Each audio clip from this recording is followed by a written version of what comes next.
नमस्कार, मैं श्वेता आपका के लाइव न्यूज में स्वागत करती हूं। तो चलिए शुरुआत करते हैं आज की बड़ी और प्रमुख खबर से। जेल, करप्शन और चुनाव पर 16 बड़े सवाल, जवाब में क्या बोले केजरीवाल। दिल्ली के मुख्यमंत्री अरविंद केजरीवाल राष्ट्रीय राजधानी के साथ साथ देश के दूसरे हिस्सों में भी चुनाव प्रचार में जुटे हैं। उन्होंने इस चुनाव में इंडिया गठबंधन को 300 से ज्यादा सीटें मिलने का दावा किया। उनका कहना है कि मौजूदा सरकार संविधान और लोकतंत्र को खत्म करना चाहती है। केजरीवाल का कहना है कि विपक्ष में चेहरा महत्वपूर्ण नहीं है, सभी दल चुनाव के बाद इसे तय कर लेंगे। उन्होंने दावा किया कि आम आदमी पार्टी का स्ट्राइक रेट लोकसभा चुनाव में सबसे ज्यादा होगा। पेश है हिंदुस्तान के मेट्रो एडिटर गौरव त्यागी और प्रमुख संवाददाता ब्रजेश सिंह से बातचीत के प्रमुख अंश।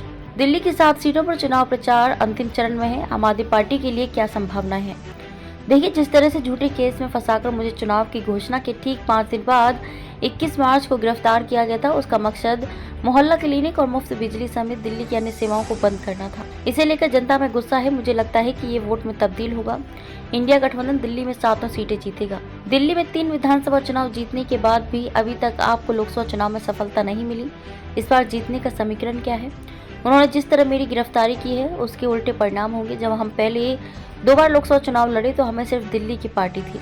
हमें लोग बड़े बड़े चुनाव के लायक नहीं समझते थे, इसलिए वोट नहीं देते थे। अब हम खुद राष्ट्रीय पार्टी हैं, इंडिया गठबंधन का हिस्सा भी हैं। धीरे धीरे तस्वीर साफ हो रही है कि इंडिया गठबंधन की सरकार बन रही है। केंद्र में सरकार बनाने की कोशिश का हम हिस्सा हैं, इसलिए हम केंद्र की भावी सरकार में एक दावेदार होंगे। यही वजह है कि इस बार लोग हमें वोट देंगे। चुनाव की घोषणा के बाद आप जेल गए, इससे पार्टी के प्रचार अभियान पर कोई असर पड़ा?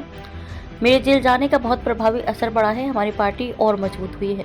कोई भी पार्टी या संस्थान तब मजबूत होता है जब उस पर मुसीबत आती है या संघर्ष करना पड़ता है।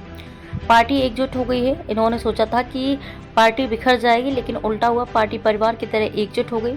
हमारी जो लीडरशिप बाहर थी, उन्होंने जिस तरह से पार्टी को संजोया वे काबिल तारीफ है। जनता का ऐसा समर्थन हमें विधानसभा चुनाव में भी नहीं दिखता है, इसलिए ये गिरफ्तारी उन्हें उल्टी पड़ी है।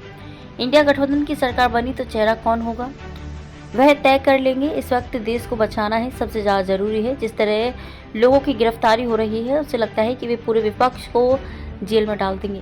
आपके सभी नेताओं को जेल में डाल दिया, मुझे भी जेल में डाल दिया। उधर हेमंत सोरेन को जेल में भेज दिया, एनसीपी और शिवसेना को तोड़ दिया, ममता बनर्जी के मंत्री को गिरफ्तार कर लिया, तेजस्वी यादव पर केस कर दिया।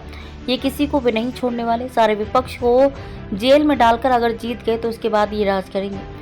हमारी प्राथमिकता इस तानाशाही से देश को बचाना है। ये मौका देश को बचाने का है। कौन चेहरा होगा और कौन नहीं, ये बाद में तय करेंगे। खबरों में अब तक के लिए बस इतना ही। फिर होगी आपसे मुलाकात ऐसी किसी बड़ी और खास खबर के साथ। तब तक के लिए नमस्कार और देखते रहिए के लाइव न्यूज।